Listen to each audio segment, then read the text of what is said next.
FY financial year 23 and 24 finish हो जाएगा 31 मार्च के बाद।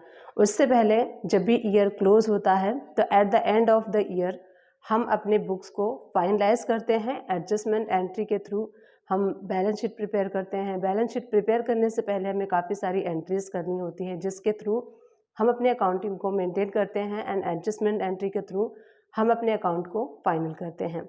तो सबसे पहले आपको क्या करना है, जो पूरे ईयर का आपको GSTR 2A जो है वो रिकनसाइल कर लेना है, जिससे कि आपको पता चल जाएगा कि पूरे साल में यानी कि 1 अप्रैल 23 से लेके 31 मार्च 24 तक आपने कितना परचेस किया है, उसको आपको रिकनसाइल करना है। तो सबसे पहले आप GST पोर्टल पे जाइए।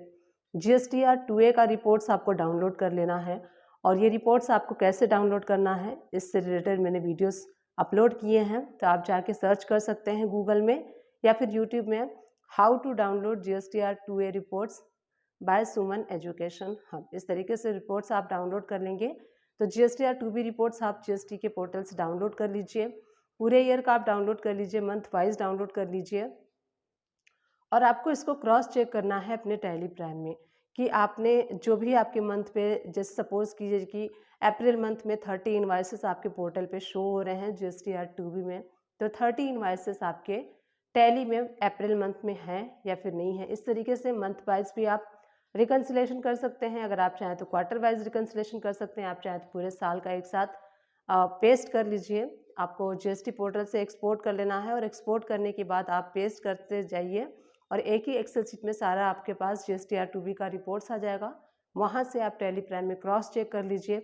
क्रॉस चेक करने के बाद अगर कोई ऐसे इन्वाइसेस हैं जो आपके पास नहीं है, पोर्टल पे हैं, तो उसकी एंट्री कर लेनी है।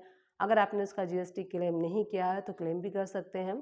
तो यही हम जो ईयर के एंड में हम यही सब काम करते हैं। जो भी हमारे पूरे फाइनेंशियल ईयर में अगर कोई काम रह गया है तो उसको हम रिकन्सिलेशन के थ्रू हमें पता चलता है, और जब रिकन्सिलेशन के थ्रू कोई कमियां आती हैं तो उसको हम, जो भी कमी हमें मिलती है उस टाइम उसको हमें प्रिपेयर करना है और हमारे बुक्स को फाइनल करना है। इसी तरीके से जब हम बैलेंस शीट प्रिपेयर करते हैं 31 मार्च को, हम प्रिपेयर जब करेंगे तो ऐसे काफ़ी सारे खर्चे होते हैं। जैसे कि आपको पता है कि अगर आपको प्रॉपर बैलेंस शीट बनानी है, जहाँ पे कि आपको मंथली आपको जानना है कि आपके कौन कौन से खर्चे एवरी मंथ के हैं, तो एवरी मंथ के लिए हमें क्या करते हैं, जो एक्सपेंसेस पेबल की एंट्री हमें एवरी मंथ पास करनी होती है, इससे हमारा मंथली बेसिस का प्रॉफिट एंड लॉस निकल के आता है।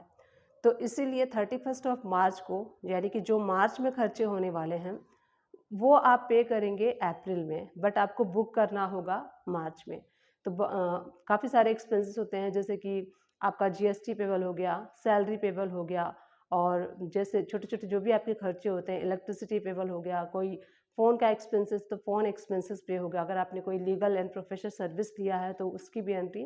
तो सारी एंट्री वन बाय वन मैं आपको इस वीडियो में तो नहीं बता पाऊंगी। इस वीडियो में सिर्फ हम थ्योरी सीख रहे हैं। नेक्स्ट वीडियो में, अपकमिंग वीडियोस में, ईयर के एंड में जो एडजस्टमेंट की एंट्री की जाती है वो सारी एंट्रीज मैं आपको एक एक वीडियो में बताते जाऊंगी। तो कंटिन्यू आप मेरे वीडियोस को वॉच कीजिएगा, तो आपको पता चल जाएगा कि अकाउंट को जब हम फाइनलाइजेशन करते हैं तो कैसे हम एडजस्टमेंट एंट्री के थ्रू जो हमारे एक्सपेंसेस होते हैं, सारे एक्सपेंसेस के पेबल की एंट्री हम कैसे बुक करते हैं, कैसे प्रोविजनल एंट्री हम पास करते हैं, सो दैट हमें पता चल सके कि 31 मार्च यानी कि मार्च के मंथ में कौन कौन से ऐसे एक्सपेंसेस थे।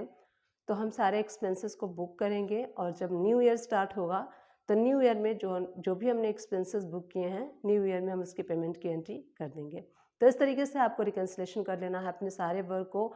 एक आप चेकलिस्ट बनाइए, उस चेकलिस्ट के थ्रू आप सारे वर्क को वन बाय वन करते जाइए, चेक करते जाइए कि जो भी चेकलिस्ट आपने बनाई है उस चेकलिस्ट को आप फॉलो करते हुए सारा काम आपने कर लिया है या फिर नहीं। इस तरीके से अगर कोई ऐसी ITC थी जो आपने ले ली है, आप सेक्शन 17 सब सेक्शन 5 पढ़ सकते हैं, जहाँ पे कि ब्लॉक ITC मेंशन है कि किस किस ITC, कौन कौन सी ऐसी ITC थी जो आपको नहीं लेना चाहिए था और आपने ले लिया है। अगर आपने ले लिया है तो उस ITC को आपको रिवर्स कर देना है। तो यही रिकन्सिलेशन आपको करना है। ये सारी चीज़ें आपको जैसे मैंने 1 to 1 बताया है उस तरीके से आप कर सकते हैं। तो आगे आने वाले वीडियोस में मैं आपको बताऊंगी कि कैसे आपको एडजस्टमेंट की एंट्री करनी है। हर एक डेडिकेटेड वीडियोस में बनाऊंगी हर एक एक्सपेंसेस के ऊपर, जो भी आपका प्रोविजनल एंट्री होगी उसके ऊपर। तो उम्मीद करती हूँ कि ये वीडियो भी आप लोग के लिए हेल्पफुल रही होगी। अगर हेल्पफुल रही है तो प्लीज़ मुझे सपोर्ट कीजिए। मेरे चैनल को सपोर्ट की बहुत ज़रूरत है। जैसे कि मैं देख रही हूँ मेरा चैनल इतना ग्रो नहीं हो रहा है जितना कि मैं मेहनत कर रही हूँ। तो प्लीज़ चैनल को सपोर्ट कीजिए सो दैट मैं भी अपने आप को इंकरेज कर सकूँ और एप्रिशिएट कर सकूँ और वीडियोस बनाने का अकाउंटिंग से रिलेटेड एंड टैक्सेशन से रिलेटेड आप लोग को अवेयर करते रहूँगी मैं। तो thank you and keep watching my videos.